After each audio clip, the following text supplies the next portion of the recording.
mais uma edição do programa Rádio Com Cidadão. Direitos e deveres de todos nós, a partir de agora ao vivo, aqui na Golfinho FM, a rádio da gente. Trazendo sempre assuntos pertinentes ao direitos e deveres de todos nós. E hoje, mais uma vez, com o prazer da companhia do nosso parceiro Rafael Monteiro Panho, que está conosco. E seja muito bem-vindo, doutor Rafael, bom dia. Bom dia, Felipe. Bom dia, ouvintes. É sempre um prazer estar de volta a casa. Isso aqui, eu me sinto em casa e é a casa do Imbé, né? E a gente vem com prazer para sempre estar transmitindo alguma inovação, atualização sobre o direito previdenciário. Seja bem-vindo, e é um assunto muito relevante. Quem não está atento a este assunto por enquanto, dada a sua jovialidade, em algum momento pode esperar que tu vai procurar isso aí também, né, que é a questão previdenciária, e que de alguns anos para cá, de 2 anos para cá, tá aquela insegurança, né, doutor Rafael? Tá uma expectativa de piora, lamentavelmente, né? Felipe, é uma instabilidade, né? Tá, o sistema, ele até entrar numa sintonia, e eu não sei se em algum momento vai entrar, eu espero que sim, mas está caótico, né? Porque está aumentando o fluxo de solicitações de benefício, né? Com o intuito, obviamente, de fugir da reforma da Previdência, que ela não sumiu, ela apenas está dormindo, né? O governo jogou para novembro, então alguns entendem que não passa, outros entendem que passa. Eu, sinceramente, eu ainda continuo acreditando que ela possa vir nos assombrar no final do ano, né? Mas, enfim, o sistema do INSS hoje ele está sendo alterado, né, para as pessoas entenderem. Inclusive, o meu pai falou, tu vê agora, vai afetar um pouco do teu lado, porque as pessoas vão poder fazer os seus pedidos, conforme o governo está anunciando, diretamente, sem advogado. Isso sempre aconteceu. Sempre aconteceu. Isso sempre foi colocado até por nós aqui na rádio, que no direito administrativo previdenciário, em tese, né, perante a lei, a pessoa pode encaminhar sozinha, né? Ou pode procurar um especialista na área, inclusive até despachantes podem fazer esse tipo de atividade. E, aliás, doutor, só abrindo um parêntese, é critério para início de ação judicial a negativa na via administrativa. Exatamente. Se não adianta, não pode ir direto judicial, tem que ter a negativa administrativa, né? Exatamente, tem que ter o interesse de agir postulado na esfera administrativa, aí sendo negado, tu recorre ao judiciário, né? Tem que ter esse requisito. Mas, como eu estava falando, Felipe, para as pessoas entenderem, né, a gente sempre traz essa situação aqui de uma forma mais clara aos nossos ouvintes, é que o pedido que eles falam online, tá, que já está na situação digital, é aposentadoria por idade e salário maternidade. São só esses 2 pedidos, ou melhor, esses 2 benefícios. Tá? Os demais, tá, as pessoas vão precisar realmente ter, como a gente sempre defendeu aqui, um especialista. Por que especialista? Hoje está cada vez mais difícil para nós, especialistas, resolver a situação dos nossos clientes na esfera administrativa. Porque a demanda aumentou devido à reforma, como nós estamos falando, e o INSS administrativo está virando a era digital. Então, ao meu ver, tá, vez de o governo melhorar a situação para os segurados solicitarem seus pedidos na esfera administrativa, ele está piorando. Porque tu veja na nossa comunidade aqui, quantas pessoas mexem com a internet em termos de escaneamento, né? Eu acredito muitas pessoas têm esse acesso, que são os mais jovens, mas as pessoas com uma certa experiência, para não dizer com mais idade, né, tem uma dificuldade para trabalhar com computador, inclusive para escanear documentos. Sim. Então, para tu pedir um benefício, que é o que o governo quer no futuro, tá? Vai ser tudo através da era digital. A pessoa vai ter que ter um computador, porque a intenção do governo é acabar com as agências ou diminuir as agências da Previdência Social por causa do custo, e os servidores do INSS trabalharem em suas residências com os valores pagos pelo governo, né? Então, essa situação, até chegar num coeficiente de trâmite normal, ele vai demorar.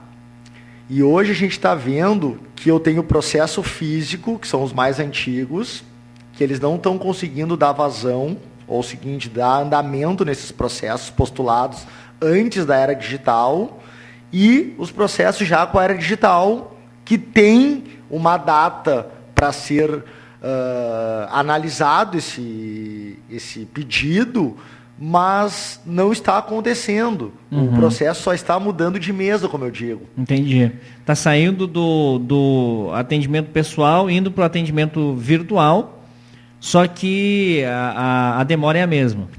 Eu não diria que seria a mesma, mas a demora seria para melhorar, porque aumentou muito a demanda, mas não está refletindo nesse objetivo, que é diminuir a demora. Tá? Hoje um processo administrativo ele está demorando, em tese, pelo menos de 4 a 6 meses para tu ter uma análise da esfera administrativa ou concedendo ou negando. E o que eu vejo, está aumentando as negativas. Pelo menos dos meus clientes, dentro da esfera administrativa, um pedido antes que seria uma situação muito tranquila, o sistema está, em tese, negando. Porque tu está perdendo a pessoalidade do profissional quando ia numa agência da Previdência Social para explicar para o servidor do INSS o que ele está pedindo. Entendi.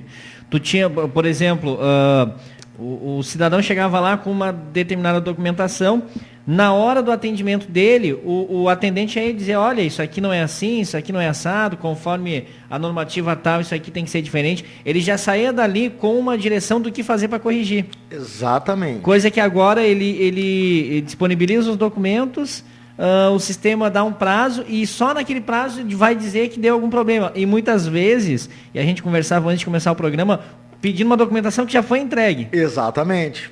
Um documento que agora, com a era digital, às vezes os documentos, quando tu vai escanear, eles não ficam legíveis. É verdade. Né? E aí tu junta aquele documento, pro teu computador tá legível, mas lá pro servidor, às vezes, dependendo do programa que tu utilizou, ele não fica legível. Aí o servidor vai lá e pede de novo aquele documento, que não ficou legível. E aí tu muitas vezes já juntou aquele documento, e isso se perde tempo. Vai perdendo tempo, claro. Vai perdendo tempo. E aí, quando volta para esse servidor, não é o mesmo servidor que vai analisar, é um grupo de apoio, que eles chamam, né, que o advogado ou o especialista, ou até qualquer profissional que estiver atuando, ele não vai ter acesso ao servidor ou aos servidores. Ele vai ter acesso ao sistema digital.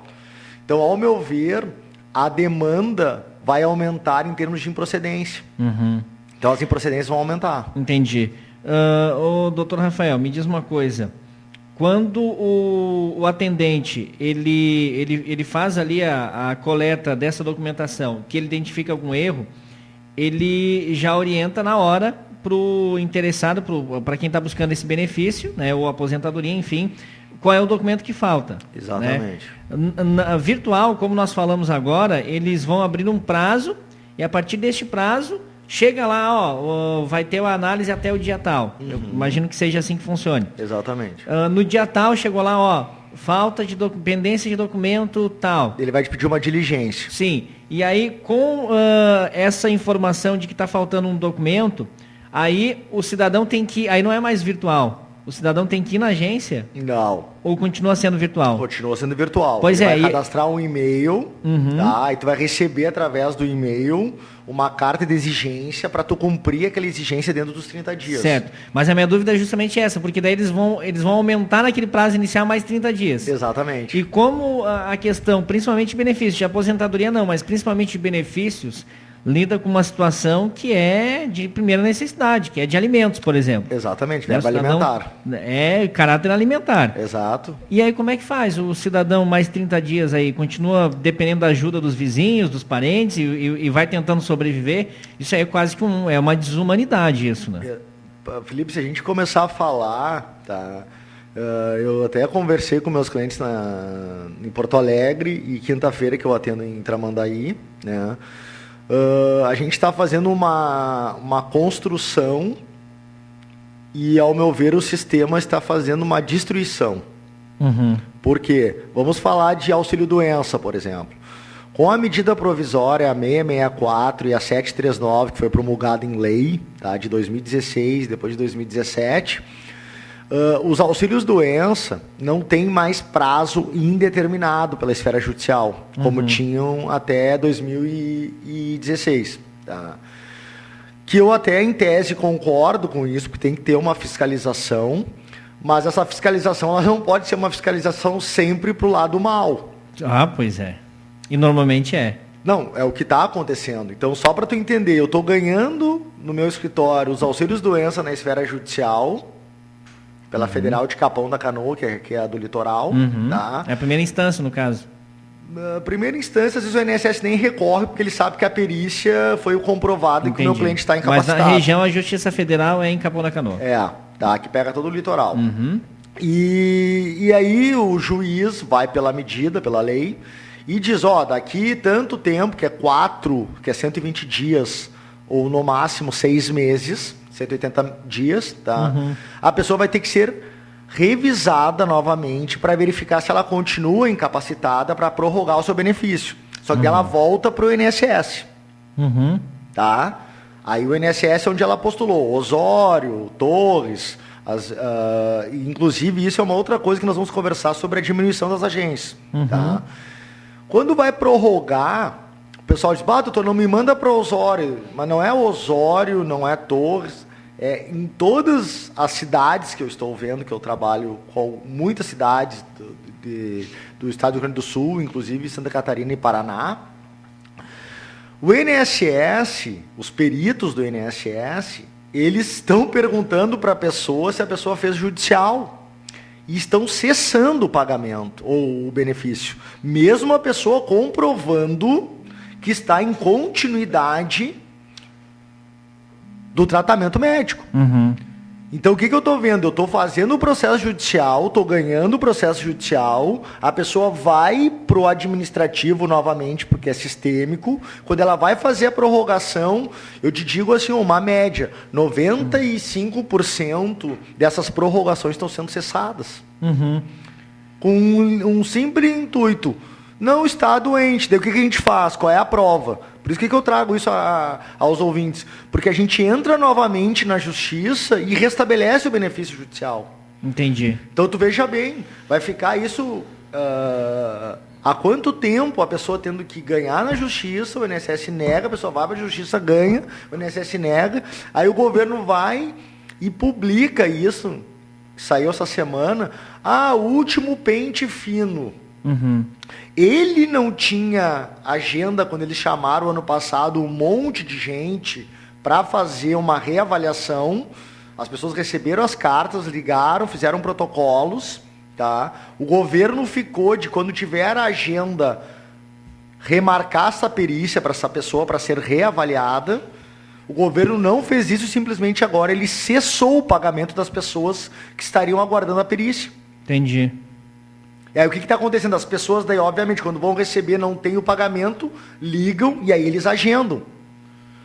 Mas com benefício já cessado. Cessado. Quando, na verdade, esta revisão é justamente para identificar se a pessoa precisa ou não continuar recebendo benefício. Exatamente. Eles já decidem antes que ela não precisa. Exatamente. E depois eles estão abertos a ser convencidos do contrário.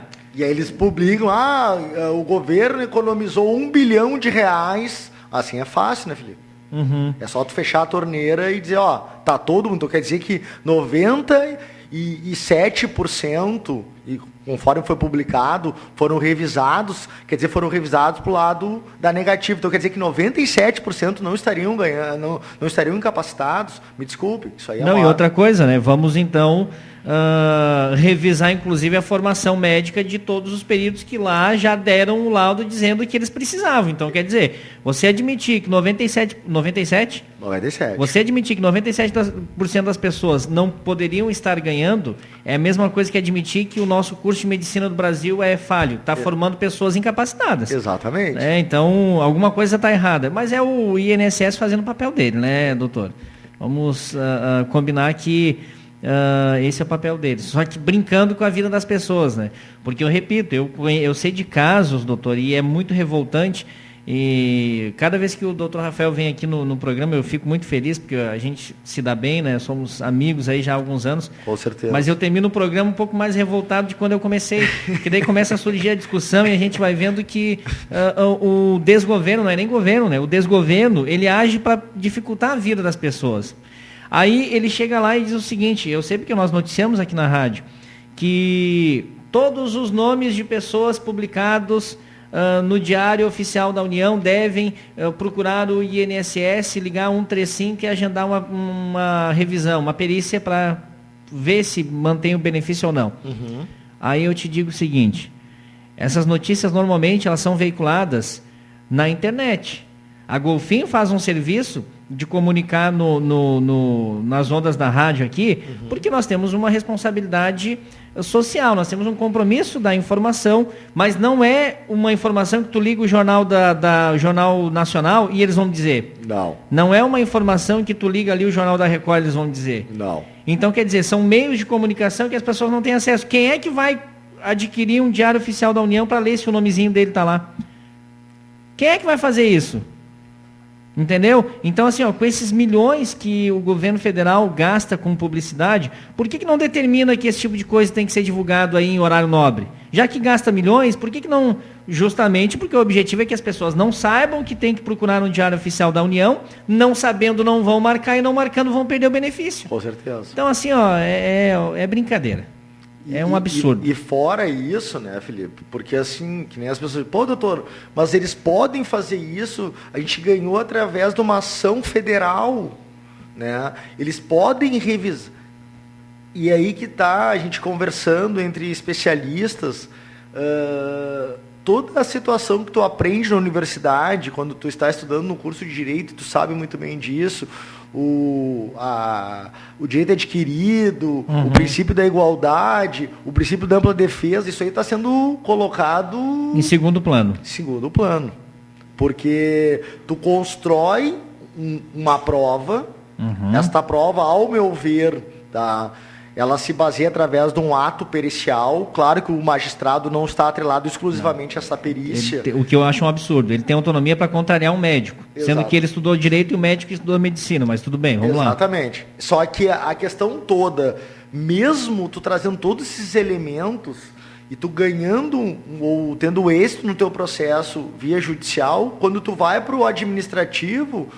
Eu te digo, o perito administrativo ele não está analisando os documentos, tanto que os meus clientes estão vindo conversar conosco. Doutor, eles não olharam meus documentos que eu levei na perícia. Eu levei todos esses exames, esses atestados. O perito não olhou, ele ficou só no computador, olhando sei lá o que, não me analisou, não me examinou, não fez nada. E disse, a senhora consulta às 8h30 da noite no 135 ou no site que vai estar o resultado. O resultado é o quê? Negado.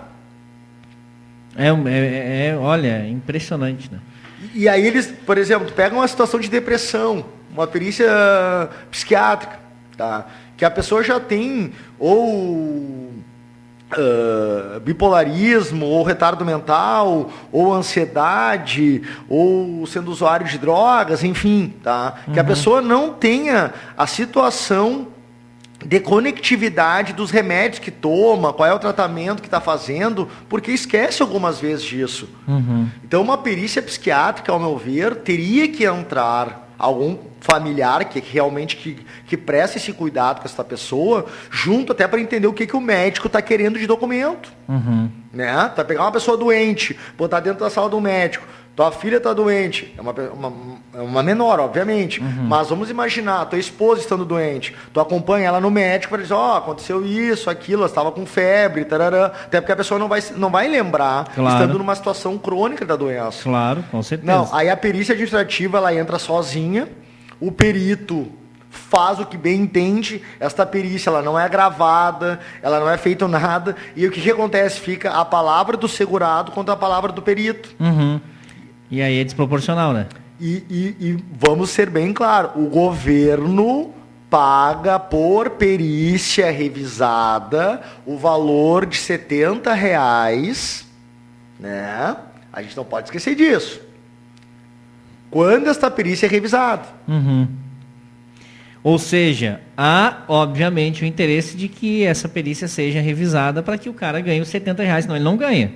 E eu gostaria de saber se, depois que se ganha um processo judicial, esse perito que cortou o benefício, o governo teria que pedir que ele devolvesse esse valor dos R$70, porque essa perícia foi infundada. Já que o governo está querendo dinheiro com uma coisa óbvia, o país está em crise financeira, ninguém está dizendo isso. Só que eu acho que essa situação para tu retrazer ou trabalhar com a função financeira e tentar trazer aos cofres públicos, não de uma forma ilegal, mas de uma forma legal. Então, se tu tá precisando realmente do lado financeiro, tem que cobrar as empresas que estão devendo. Vamos deixar de isentar um monte de empresa aí, né? Vamos começar a cobrar o que está atrasado, o que está aí. Por que o do pobre coitado lá, se não declarar imposto de renda por 500, 600 pila lá, eles caem na malha fina, tranca tudo e aí dá um problemão? Né? O problema, sabe o que é? Sabe qual é, doutor? E ouvintes, é que a gente vive num momento de 2 pesos e 2 medidas para tudo. Né? É para a política, é para a questão da economia, é para a questão de benefício, né? O justo acaba pagando pelo pecador. Claro que tem muita gente, e eu sou a favor de que de tempos em tempos sejam feitas as revisões. Não, tem que fazer. Na internet tem um vídeo clássico aí que mostra o cidadão caminhando com uma bengala debaixo do braço. Quando ele dobra a esquina, tu já deve ter visto, quando ele dobra a esquina, ele começa a puxar a perninha, ele bota a bengala ali, começa a se arrastar como se tivesse realmente com um problema sério de saúde, que é para manter o benefício. Esse é o vagabundo, ele quer ganhar nas costas do governo. Perfeito. Só que ele não lesa somente a União, ele lesa a pessoa de bem que realmente tem uma doença e por esse tipo de coisa o governo às vezes acaba... Por esse também, né? Claro que o principal motivo é para não pagar mesmo. Mas ele também fica pensando, não, peraí um pouquinho, é melhor a gente negar para todo mundo, depois fazer um trabalho mais minucioso e aí confirmar se esse cara tem ou não esse problema. Aí ele que procura a justiça. Só que nesse meio tempo ele tem que comer. E aí ele vai comer o quê? Vento? Exatamente. Ele vai viver como? Sem água, sem luz? Como é que ele sobrevive? Exatamente. Então esse é o problema. Aquele sem vergonha que vai lá e dá migué na União para ganhar salário sem precisar trabalhar, esse é vagabundo, né? Ele lesa, além do governo, as pessoas de bem que realmente têm problema de saúde e acabam tendo benefício negado. E aí está esse pandemônio aí que a gente está falando agora. E fora isso, né, Felipe, hoje o que a gente avalia é que mesmo a pessoa levando a documentação inicial, estão aumentando significativamente as improcedências. E tu entende o porquê. Doutor, eu não precisaria do senhor, as pessoas chegam lá no escritório e eu falo, realmente, não precisaria de mim para nesse momento para fazer esse pedido. Só que a pessoa, mas eu estou vindo aqui lhe pedir ajuda porque eu já fiz um pedido de aposentadoria, tirando agora um pouco o auxílio-doença, invalidez, mas aposentadoria por idade, há 8 meses e não foi feita a análise dentro da agência. Daí o que a gente faz como especialista? Procura alguns meios como fazer reclamações na ouvidoria, fazer reclamações na corregedoria em Brasília, né? Para que aí surte algum efeito para que esse agência ou esse servidor que está com o processo fazer análise. Só que tu imagina uma pessoa, um cidadão de bem, que não tem esse conhecimento, como é que ele vai recorrer a quem se não é um profissional? É verdade. A Golfinho FM apresenta Minuto da Cidadania, com o Dr. Rafael Panho, especialista em Direito Previdenciário. Você ouvinte que perdeu a sua qualidade de segurado, o que seria isto? Faz muito tempo que não paga o INSS ou já transcorreu o prazo superior a 24 ou 36 meses sem realizar pagamento. Agora você poderá retornar a sua qualidade de segurado com a alteração da mudança da legislação do período, ao invés de 1 ano, para redução de 6 meses. Prestar esclarecimento é mais um serviço da Golfinho FM. Você ouviu Minuto da Cidadania, com o Dr. Rafael Panho, especialista em Direito Previdenciário.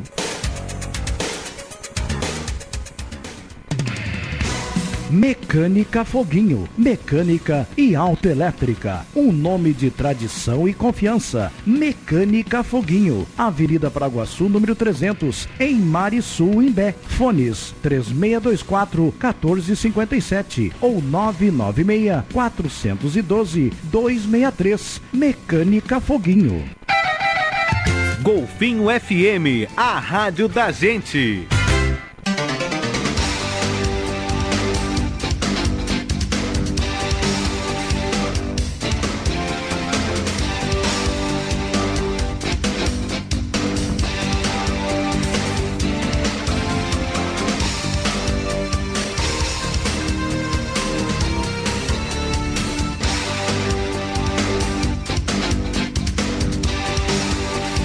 Muito bem, já estamos de volta, 9 horas e 42 minutos, horário de Brasília, Rádio Com Cidadão, nesta manhã de sábado, hoje dia 9 de junho de 2018.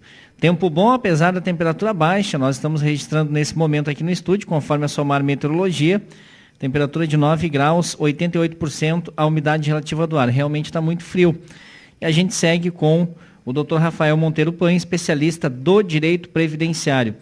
E tem uma novidade aí, né, doutor? Inclusive, vai ter a participação singela da nossa emissora, né, doutor? Exatamente, com certeza. Com certeza. A gente está, graças a Deus, evoluindo, né, Felipe? Sempre com a sintonia do direito previdenciário. E em Porto Alegre, o meu escritório, como as pessoas sabem, eu resido em Porto Alegre e venho todas as quintas-feiras para cá, para Tramandaí, para atender o público daqui. Eles dizem, bom, doutor, por que o senhor não atende outros dias aqui? A minha tendência é que eu venha mais vezes para Tramandaí, só que eu também tenho o público de Porto Alegre que também me consome bastante do meu tempo, porque a minha vida é de Porto Alegre. Uhum. Né? Meus pais moram aqui, mas eu sou natural de lá e retornei à capital. O que aconteceu? A gente foi desenvolvendo um trabalho, graças a Deus teve retorno, o boca a boca é a alma do negócio, e a gente conseguiu ter um retorno através até da própria situação do público, né? Uma evolução no escritório. Uhum. E a gente criou uma marca lá em Porto Alegre, que essa marca é o Vida Legal. Né? Para que isto? Para as pessoas entenderem que o escritório ali, ele trabalha com seus direitos através de especialistas. Então, em Porto Alegre, eu tenho 2 colegas que desenvolvem a área trabalhista e civil. Uhum. Como aqui em Tramandaí, eu também tenho 2 colegas que desenvolvem esta área que é trabalhista e civil, que são áreas que eu não desenvolvo, só que lá em Porto Alegre esses colegas trabalham dentro do meu escritório. Uhum. Então são especialistas na área civil e família e trabalhista. Uhum. Né? Então com essa sintonia a gente criou o Vida Legal para as pessoas não procurarem ao doutor Rafael, as pessoas procurarem os seus direitos com a legalidade, né, dentro da legalidade, a sua situação de uma forma mais prática. Uhum. Né? Então, tu sabe como é que é o meu entendimento, a minha filosofia com relação ao direito. Eu não tenho como abraçar o mundo. Uhum. Eu tenho que me especializar em alguma área para eu poder desenvolver uma certa diferença do meu colega em termos de estudo. Concordo contigo. Ontem eu falava sobre isso ainda, com alguns amigos, né? Quem sabe um pouco de tudo não sabe nada de nada, absolutamente nada, né? Nada contra, cada um sabe de si, mas... Né? Claro. Daí tu sabe que a gente conversa bastante, eu e tu, como tu mesmo colocaste, nós somos amigos, fora parceiros, né, de informação. A vivência que eu trago é que na capital, como o fluxo é maior e a concorrência é muito maior, a gente verifica que essa especialidade vai te trazer um profissional diferenciado. Uhum. E no interior eu entendo também, fora os meus colegas, o José e a Aline e o Michael, que trabalham ali no OMB, tá? Eu vejo pelos meus alunos que, meu professor, no interior a pessoa tem que driblar, defender e fazer gol. Uhum. E eu entendo isso, mas ao mesmo tempo eu não concordo. Porque se tu for civilista, previdenciarista, trabalhista, tributarista, criminalista, me desculpa, tu vai ter um direito amplo, mas mesmo que tu seja especialista em cada área, tu desenvolvendo todas essas áreas, uma hora tu vai ficar desatualizado. Uhum. Porque tu não tem como te atualizar em todas essas áreas. Então, o que eu criei lá em Porto Alegre, tá? Metodologia que facilite a vida da pessoa, às vezes até pela informação. Não necessariamente ser cliente, mas pela informação. Pela informação, porque essa pessoa chega lá no escritório, o senhor cobra consulta? Não cobra consulta. Então a pessoa chega lá, conversa comigo, né? Pega a informação nossa, às vezes, fecha contigo, não fecha, não interessa. O que eu repasso para as pessoas é que a gente não tem informação, e daí da minha área do direito previdenciário, nem na universidade. Então tu imagina um cidadão comum chegando lá no teu escritório e perguntando da vida dele para ver se fecha o tempo. Basta dizer, doutor, se eu não estou enganado, eu não cheguei nesse momento ainda, mas eu acho que o direito previdenciário ele é optativo, não é? Com certeza. Pois é, e está aí um absurdo. Como é que alguém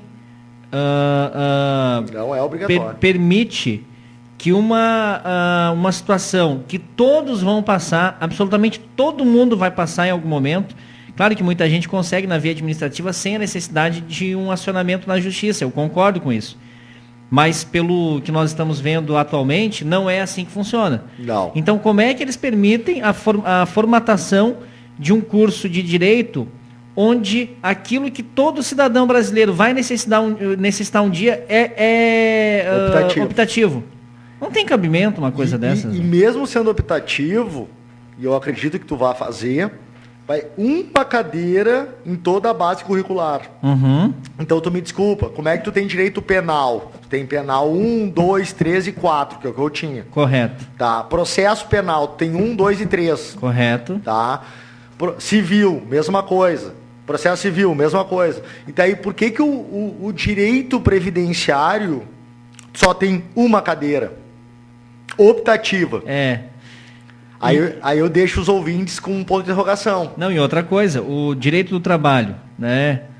Processo do trabalho 1, 2. Direito do trabalho 1, 2. Tá?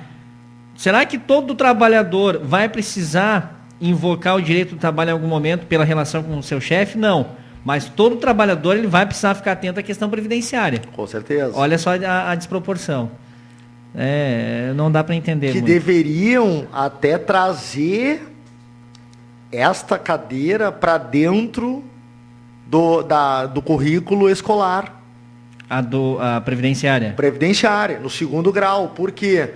A pessoa começa a ter seus direitos, não vamos nem entrar naquela situação que eu prestei um depoimento para a rádio com relação ao menor começar a contribuir antes dos 16 anos.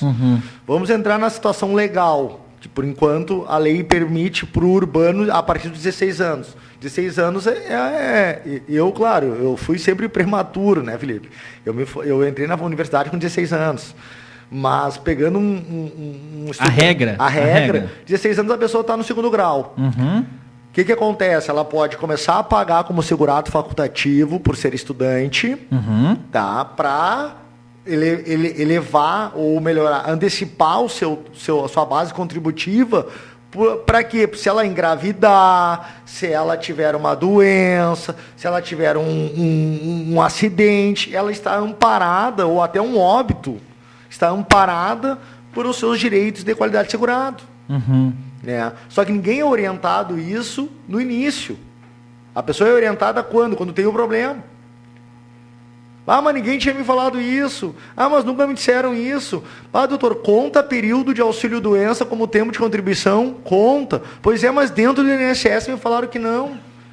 Então, tu veja bem, o servidor do INSS, que nem eu falo, não pode ser apedrejado, porque o servidor do INSS, além de ser mal remunerado, não estou justificando, tá?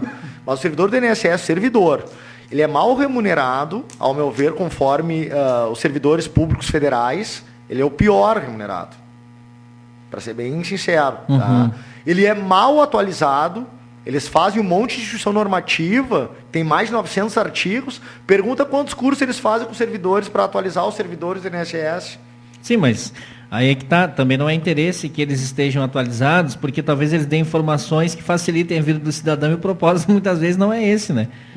Mas eu entendo, Felipe, só que tu vê... Isso é uma cadeia. É uma cadeia. Como é que eu vou fornecer elementos para o cara auxiliar o cidadão a conseguir esse benefício? Eu não posso fazer isso. Mas como é que tu pega o dinheiro dessa pessoa, ou desse cara, ou desse cidadão, e tu fala, ó, eu aceito o teu dinheiro, tu paga aqui, eu não vou fiscalizar nada. Aí quando tu vai pedir o teu direito, aí eu vou olhar os requisitos. Mas isso nós temos exemplos no nosso dia a dia que essa relação ela não é recíproca. Então não é novidade isso, doutor. Não é surpresa, melhor dizendo, né? É verdade, Felipe, mas isso aí é a era que eu digo, né? Então, assim, ó, por que a área previdenciária eu me apaixonei por ela, tá? Não é como a gente conversa, eu e tu, em bastidores. Ah, ela é rentável. É rentável com qualquer outra área. Se tu souber fazer O bom profissional ganha dinheiro em qualquer área. Com certeza, com certeza. Isso, eu sempre tive essa conduta através dos meus pais, entendeu? Aonde tu estudar é onde tu vai alcançar. Né? Aonde tu quer chegar, eu só te dou a base familiar, mas o estudo é contigo. Com certeza. Né? Então, a sintonia hoje que a gente verifica é que o direito previdenciário, ele é um direito que ele está lá, quanto mais desinformados tiverem na nossa sociedade, melhor ao sistema. Né? Então, hoje a gente tem que trazer a sintonia que a gente está ficando com uma era cada vez mais difícil. Então, pegando o exemplo que tu colocaste antes do intervalo, o senhor viu o vídeo do cidadão? Vi, Felipe, já verifiquei várias pessoas que chegam no meu escritório e falam, doutor, como é que eu faço para me encostar? E a gente até brinca, reza um Pai Nosso para fazer um encosto, né? Ou tirar o encosto. Ou tirar o encosto. Ou tirar o encosto, né? Hoje, o encostar, ou melhor dizendo, o auxílio-doença, ou a aposentadoria por invalidez, a situação da incapacidade, acabou essa era do enganar, Felipe. Me desculpa. Hoje eu não acredito que uma pessoa chega lá e engane. Tá? Apareceu na mídia há pouco tempo atrás, numa matéria do Fantástico, que uma mulher da área da saúde, uma enfermeira, eu acho que era, tá? Encaminhava os benefícios com a identidade de uma pessoa e aí levavam atores lá para fazer a perícia. Você chegou a acompanhar essa matéria do Fantástico? Não. Tá. E eles ganhavam. Naturalmente, por ser ator, eles conseguiam. Só que daí eu te digo o seguinte, ó. Primeiro, algo não está bem contado nessa história. Entendeu? Com certeza, alguém dentro do sistema previdenciário, eu digo, os servidores do INSS, facilitavam alguma sintonia desse tipo, porque não tem como tu pegar a identidade de alguém, eu vejo pelos meus clientes, tá? E pedir para a pessoa ir lá com a identidade de alguém, atestado de outra pessoa, daí vão pedir a identidade, vão verificar que... Não trata-se da mesma pessoa. Não trata-se da mesma pessoa. Inclusive, sem identidade, eu tive clientes meus que esqueceram. Doutor, eu não me lembrei de trazer identidade, não fizeram a perícia.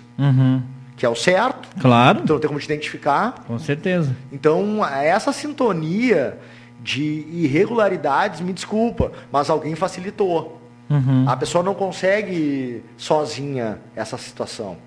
Tem que ter alguma facilidade dentro do sistema do INSS para conseguir isso. Uhum. Então, com certeza, alguém, eu não posso provar isto, mas pela experiência que eu tenho de trabalho, teve alguma facilitação do sistema previdenciário para que acontecesse isso. Uhum. Né? Mesma coisa também falarmos assim, como é que os bancos, né, sabem da notícia que o meu cliente foi aposentado antes de nós mesmos. Olha só que absurdo. Isso acontece, doutor? Demais. A Polícia Federal está investigando já. Eu já fiz mais de 30 denúncias.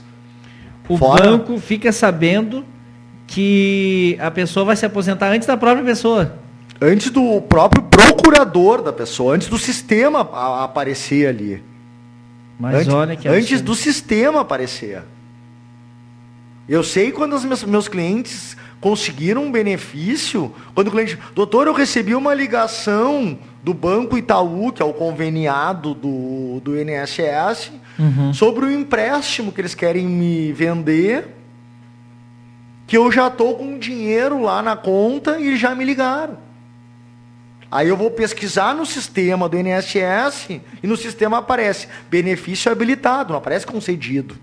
Quando aparece habilitado, não quer dizer que está concedido ou negado. Então a coisa é comercial. Nesse caso, isso aí é com intuito comercial. Alguém dentro do DataPrev, que é o sistema previdenciário, tá, vende a informação às instituições financeiras com o intuito, sei lá do que, mas para os bancos ganharem empréstimos, vendas de serviço. Então veja bem o tamanho da irregularidade que nós temos no nosso país, né? E qual seria o caminho para evitar isso? Uma denúncia. Só denúncia? Tem que fazer uma denúncia na própria ouvidoria do INSS e na Polícia Federal. É isso que eu estou orientando meus clientes, entendeu? Porque isso aí com certeza é um crime. Né? Como é que... E fora a gente conversa com vários colegas, advogados. Rafael, tá acontecendo isso comigo lá, não sei aonde. É em tudo que é lugar, filho. É nível nacional isso. Tá? Inclusive saiu esses tempos uma matéria que a Polícia Federal estava investigando. Só que até o presente momento nada aconteceu. Sabe por que eu te digo isso? Que às vezes a gente deixa o telefone nosso cadastrado no sistema para o INSS, caso precise ligar. O que acontece? Os bancos te ligam dizendo: é o senhor Felipe Menezes? Não, é o advogado dele, o doutor Rafael. Eu gostaria de falar com o senhor Felipe Menezes. Quem é que está falando? É da instituição financeira tal. Eu disse: como assim? Como é que tu tem informação do meu cliente? Não, eu tenho no meu cadastro. Mas como é que tu tem o telefone do meu cliente? Começa por aí, né? Como é que tu tem o telefone do meu cliente? Fora isso, Felipe, até uma outra situação que eu até fiz uma representação na OAB em Porto Alegre. Desculpa, doutor, antes de você prosseguir, mas isso dá sequência? Eles dão sequência para uma apuração ou a gente faz mesmo por descargo de consciência porque mais sabe que não vai seguir adiante a denúncia? Olha, Felipe, Tu já teve retorno de alguma denúncia? Não tive. Até porque está acontecendo isso. Continua acontecendo. Entendi. Entendeu? Eu já fiz uma reclamação na própria OAB e a OAB também já fez uma reclamação à Polícia Federal e estão investigando. Só que, por exemplo, tem colegas que compram, aí trocando de situação, tem colegas que compram, que eu já digo que não pode, tá lá no nosso estatuto, tu não pode ter nenhuma facilitação em termos de mecanismo de trabalho. Eu não posso ter uma lista privilegiada do INSS de todos os clientes que não ganharam auxílio-doença. Tá? Tem colegas, tá, que o meu cliente, eu já fiz a revisão para o meu cliente, tá, uma revisão da aposentadoria dele, já ganhei no processo judicial, e o meu cliente recebeu uma ligação de um escritório de advocacia de Santa Catarina e de Porto Alegre. Tá? Inclusive, eu já fiz a representação contra esses colegas, né? Que os colegas têm uma lista privilegiada de pessoas que poderiam entrar com essa revisão, só que essa lista, obviamente, já está desatualizada, porque eu já revisei esse benefício do meu cliente. Entendi, mas de alguma forma eles sabiam dos benefícios dos seus clientes. Dos meus e de vários outros. do Brasil inteiro. Mas como é possível isso? Alguém vendeu a lista. Mas essa lista, quem tem essa lista completa não seriam outros advogados, seria justamente a Previdência. E aí a Previdência, alguém da Previdência, tá, deve vender esta lista privilegiada aos bancos, como vende aos bancos, vende a alguns advogados, colegas que daqui a pouco não leram, ou não entenderam que tu não pode fazer isso, né? E aí eu tive o trabalho de ligar para um desses colegas e falar, mas como é que tu tem o telefone do meu cliente? Ele, mas o telefone é muito fácil de descobrir hoje. Disse, mas como que tu faz para descobrir? Eu não tenho essa facilidade. Sim, que absurdo, né? 10 horas e 1 minuto.